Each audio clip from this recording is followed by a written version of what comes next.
Hello, welcome once again to FAIRtax Power Radio. I'm Bob Paxton, I'm Bob Scarborough. and we are the FAIRtax Guys. My banner is on vacation. So, and looks like so are you. You are not at the radio station today. We we are on vacation. This is the week that we take every year, and it's been a great week so far. And we're in an undisclosed location, uh, close to the house. In case we forgot anything, we can run right back and pick up supplies. All right. Well, let us toss out our big announcement that we teased last week on FAIRtax Power Radio. We now have a date that we will be doing our live FAIRtax Power Radio show from the radio station there, WTOB in Winston-Salem. That will be on Sunday morning, October 19th. What are you Yes, writing? What are you writing down there? I see the nub of your pen there in the flame. I'm writing down October 19th. So That's you on, won't forget. Okay. that's That's on it. so I don't forget it while we're talking about That's all right. We'll be flying up there. We'll be doing the show live on WTOB on October 19th. That's a Sunday morning at 8 a.m. Of course, we're going to video it and show it to everybody on the video podcast a bit later. it. But That's right. this is our one chance during the year when we can actually directly interact with people. You'll give them the phone number when we get there.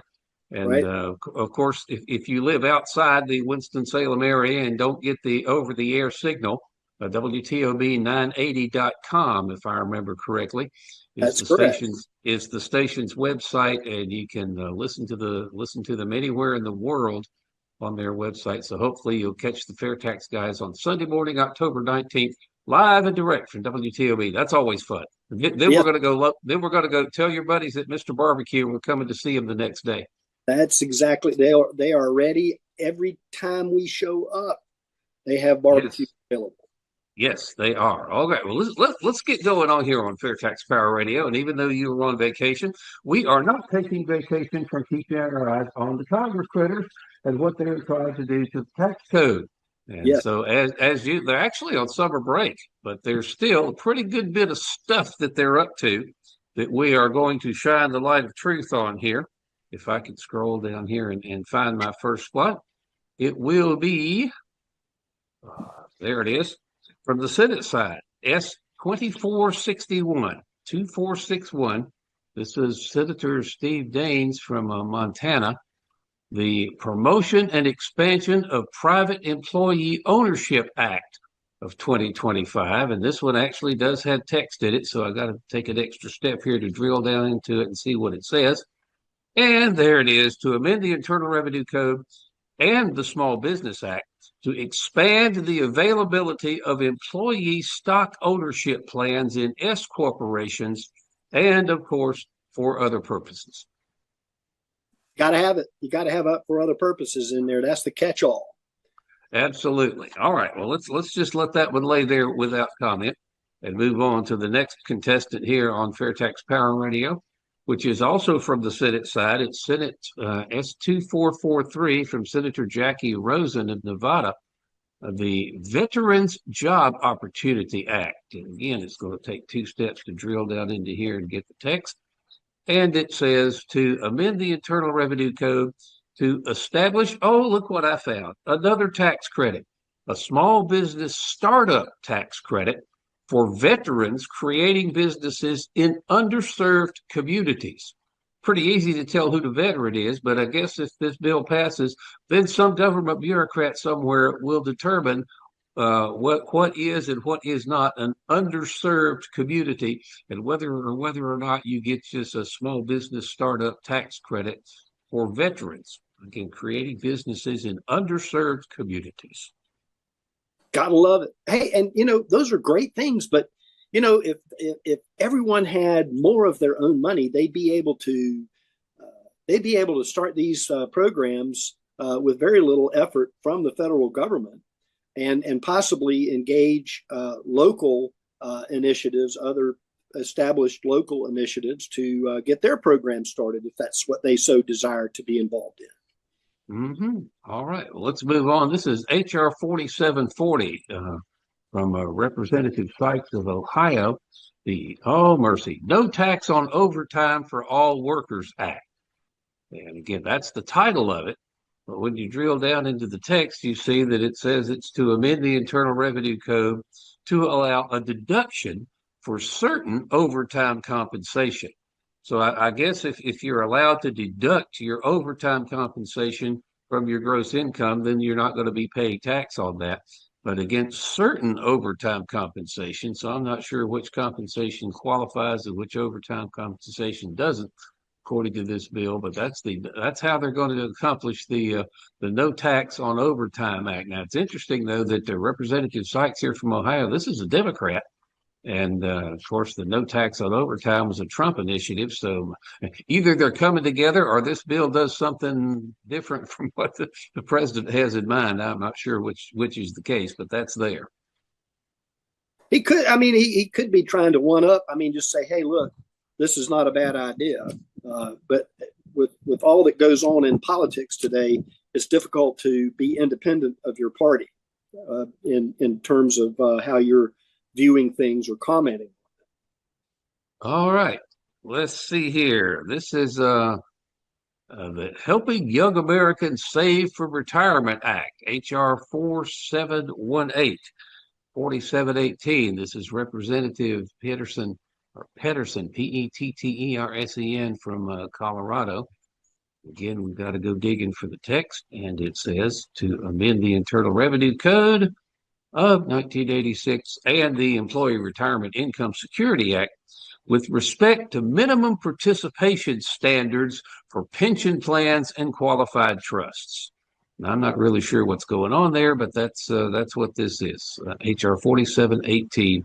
They want to modify the tax code with respect to minimum participation standards. Why are there minimum participation standards to begin with? Why can't people just do what they want to with their own money? Well, and you would think that would be the best thing to do, but I guess you in any kind of initiative that has federal dollars tied to it, you're going to have some kind of way to count who's involved. So, all right, and for other purposes, of course. All right, one more. H.R. 4717. This is from Representative Panetta in California. The First-Time Home Buyers, another tax credit act of 2025. And you dig in here, and it says pretty much what you would expect it to say. And that is, this is a bill to amend the Internal Revenue Code to provide a first-time home buyer credit and for other purposes. So, noble thing, but how about somebody who can't afford to buy his house? They have to rent. They don't get this credit. Again, you're picking winners and losers with the tax code, something the FAIRtax does not do. And so that's why one of the reasons we need to pull all this stuff out by the roots and replace it with the FAIRtax. Please hurry up and do just that. Well, I'll tell you what, I need to please hurry up. My throat's tickling again. So I've got to open up my can of cheer wine. It's great. Salisbury, North Carolina. Oh, that's good. Yes, they have it on tap at Mr. Barbecue in the fountain machine there. So we will load that up. Okay, that's it for this segment of FAIRtax Power Radio. We will do this every week where we keep track of what the Congress critters are up to. We've got about 19 minutes left, and you came up with a really cool little idea here. Set this up. Explain to the audience what you have done and what we are fixing to do. Well, everybody is concerned about tariffs and so on. We know that there's a lot of pain in people's wallets still, or perceived, and depends on where you live and how you navigate purchases of daily consumables and travel and all those things. But you got tariffs out there. And then you got the FAIRtax. And I got to thinking, people are always saying, well, you hear the administration saying, well, the tariffs are bringing in all this money, billions of dollars, and reducing the deficit and so on.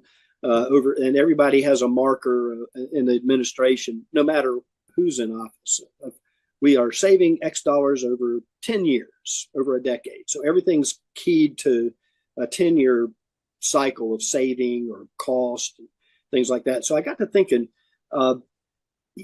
let's compare what tariffs do and what they mean to to the fair tax, to a tax on consumption. And I asked Chat GPT, that gets better and better for me anyway. And maybe I'm crafting the questions. I'm proposing thoughts a little bit better. But I said, okay, let's compare tariffs and the fair tax. And it was several cycles in Chat GPT, and I said, come up with a 15-minute radio segment with two hosts. So here, so we get to do a little bit of role playing here. Yeah, I'll lead off, and then you can follow. But this will guide us through some things that we already know about tariffs, and some things that we already know about the fair tax. Yep. And it'll go a little bit, maybe one's better than the other, and we all know which one's better. And when we get out of role playing mode here at the end, there are a couple of comments, if we got time, we can sneak in as to what ChatGPT came up with. So good evening, Alex. Go ahead. Okay, yeah, they gave us names, but we're going to use Bob and Bob just to be. I'll be Alex. I'll take tariffs for 200. So we're going to dive into a critical economic challenge, the tariffs and their cascading effects on families. We'll also explore the fair tax. We all know what that is, especially you long-term viewers and listeners. We'll talk about what it is and how it could mitigate the hidden costs burdening American households. Okay, so let's start with tariffs here. Tariffs, by definition, they are taxes on imported goods. Now, they're billed as a tool to protect domestic industries a lot of the times, but really, tariffs, when you get right down to it, they hurt consumers. They raise prices on everyday items. Now, according to Investopedia, the things tariffs do, they raise consumer prices. Tariffs also reduce imports, which some people will see as a good thing, and boost domestic production, which some people will see as a good thing. But this all comes at a cost. That's right. Model-based research from Yale's Budget Lab shows that tariffs enacted throughout 2025 could raise consumer prices by almost 2.3%, costing the average household around $3,800 in 2024 dollars. Lower income families experience disproportionate hits, with losses nearing $1,700. Whoa, now that's significant. That's really not just theoretical. The latest reports signal inflation's on the rise. Core inflation's already above 3%. Consumer price index rising 2.7% year over year from July 25. And Goldman Sachs is also projecting that consumer-borne inflation could reach 3.2% by year's end, largely due to tariffs. Goldman Sachs estimates that initially firms absorb most tariff costs, but as time passes, consumers will shoulder about 67% of these increased costs, that from a report in the New York Post. Yeah, and the Washington Post shows that public sentiment is already seeing this. The impact is visible. Recent Pew poll, 61% of Americans disapprove of increased tariffs. Only 15% strongly support them because it's hitting them in the pocketbook. Beyond immediate price hikes, tariffs carry deeper economic costs. The Congressional Budget Office estimated that tariffs introduced during Trump's first term reduced the gross domestic product by around 0.5 percentage points, cutting average household income by about $1,277 in 2019 dollars. Yeah, and long term, if you look longer term down the road, tariffs will reduce welfare and economic output. And as noted by economic analyses, tariff barriers can inhibit productivity. They can worsen inequality and slow growth as well. Returning to personal spending, tariffs on categories like apparel, for example, rose as much as 17%, straining household budgets on basics. All right. Wait a minute. My computer went away. I lost my spot here. Let me scroll back down to where we are. About personal spending at 17% on apparels, for example, the Budget Lab at Yale is contributing to some of the information in our discussion today. Okay, there we go. I got my place back. So families are feeling the squeeze. Back to school costs have gone up by 30 to 40%. That has forced parents to buy early or cut back. And even the term Trumpflation has emerged in some quarters. Now let's turn to a proposed solution that we have been talking about for literally decades, the FAIRtax. Do it. And this is where we know what we know. It's a national consumption tax, replacing income, payroll, corporate capital gains, estate, and gift taxes. A monthly prebate offsets taxes on essential spending. Now, remember, these are things that we already know. We are shining a light on them in lieu of tariffs. And tariffs as a negotiating tool, as we can see what the president is doing through his administration, we know that the opportunity is there to maintain tariffs, and tariffs have been involved in commerce, international commerce, for a long time. But we can see that to buffer the effect on consumers, on the general population, a consumption tax versus an income tax is probably where we're going to find our best relief. Yeah, and when you buy a product that has a tariff applied to it, you don't see when you buy that product, how much that tariff is costing you. But under the FAIRtax, again, you pay this only when you buy new goods or services. You see it. It's on your receipt. It's transparency at the point of sale. That sounds like a good idea to me.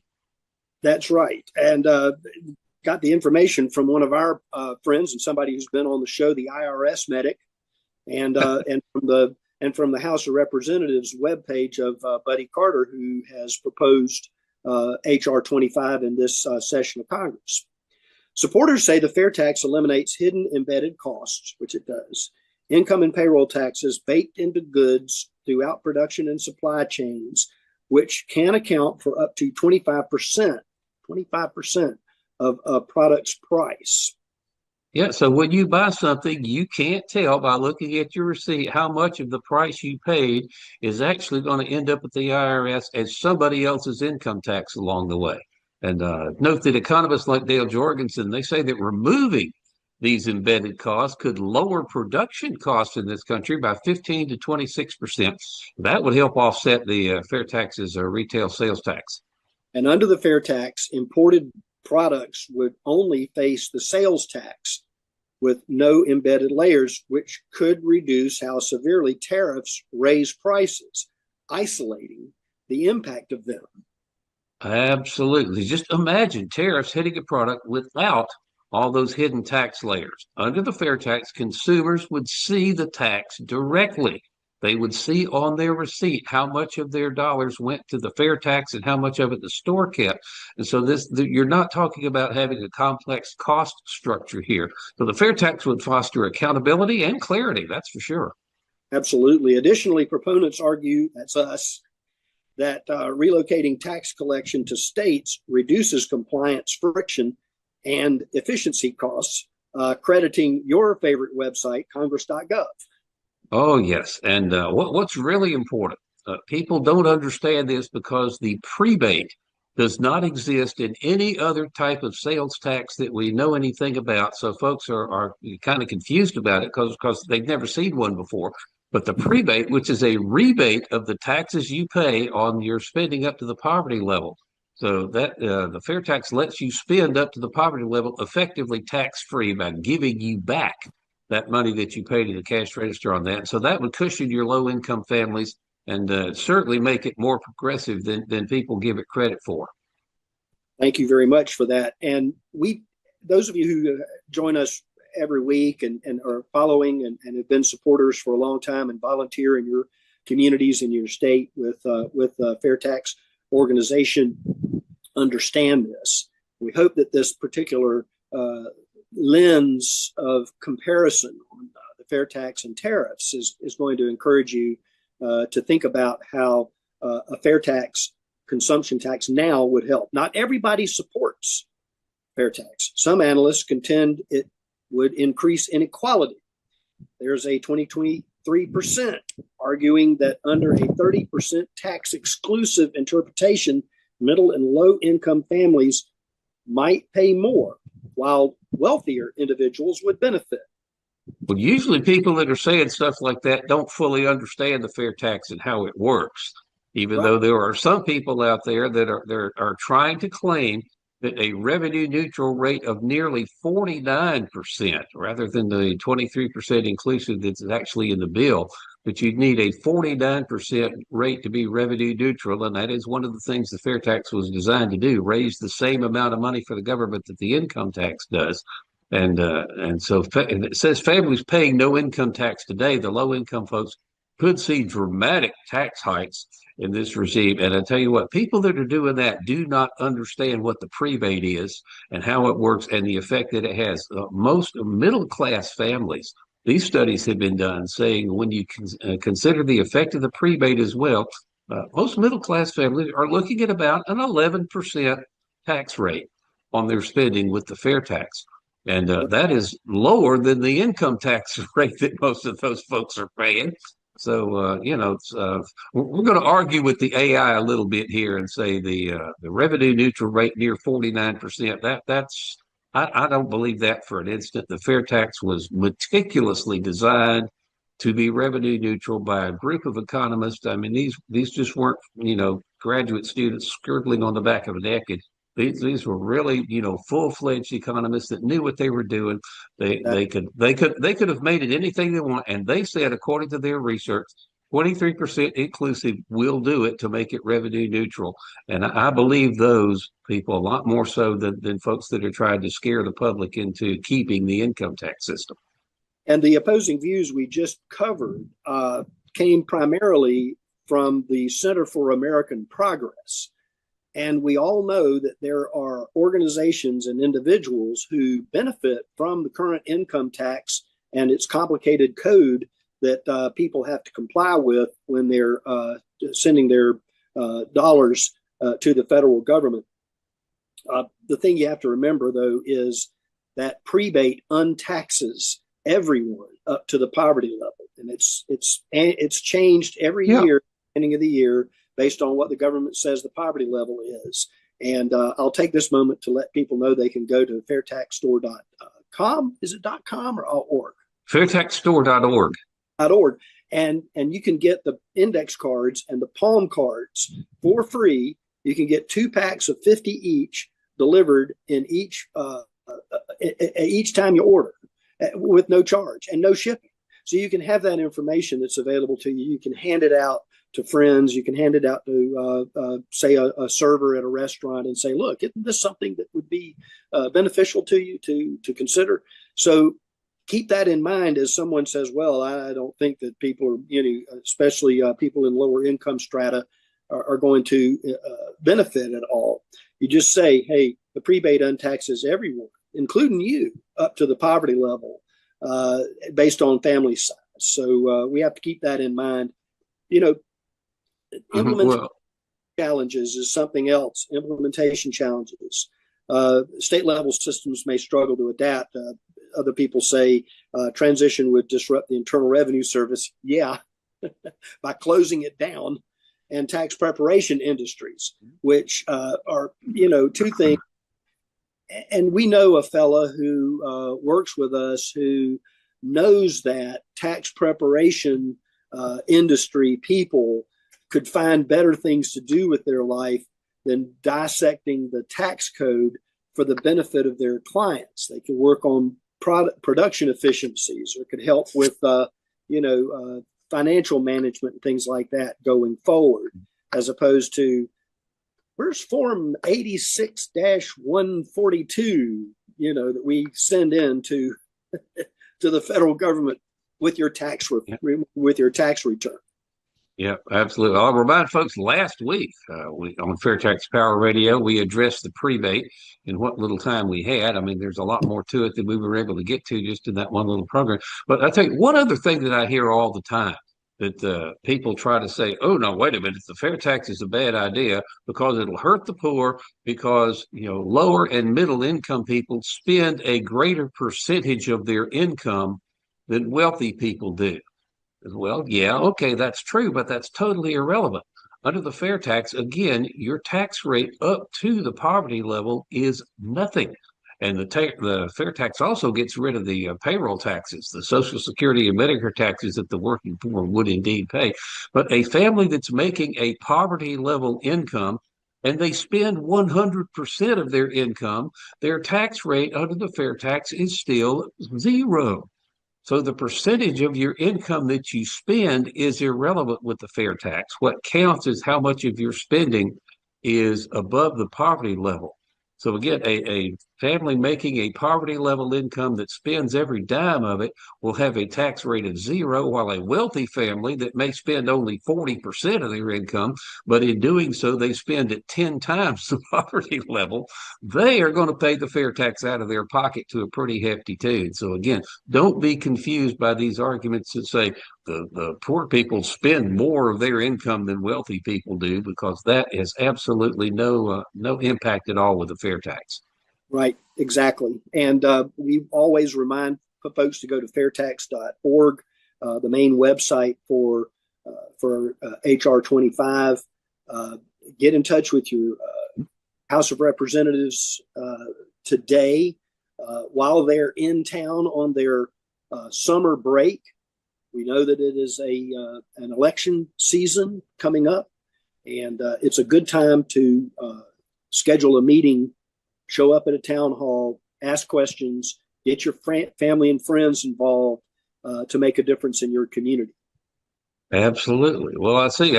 You are enjoying lunch. I see the wind blowing you here, and we apologize for the wind noise in some of your audio. I'll see if I've got a noise reduction feature in my editor that might be able to squelch some of that out. But sorry, that just happens. That's okay. It's not a big deal. You're having fun.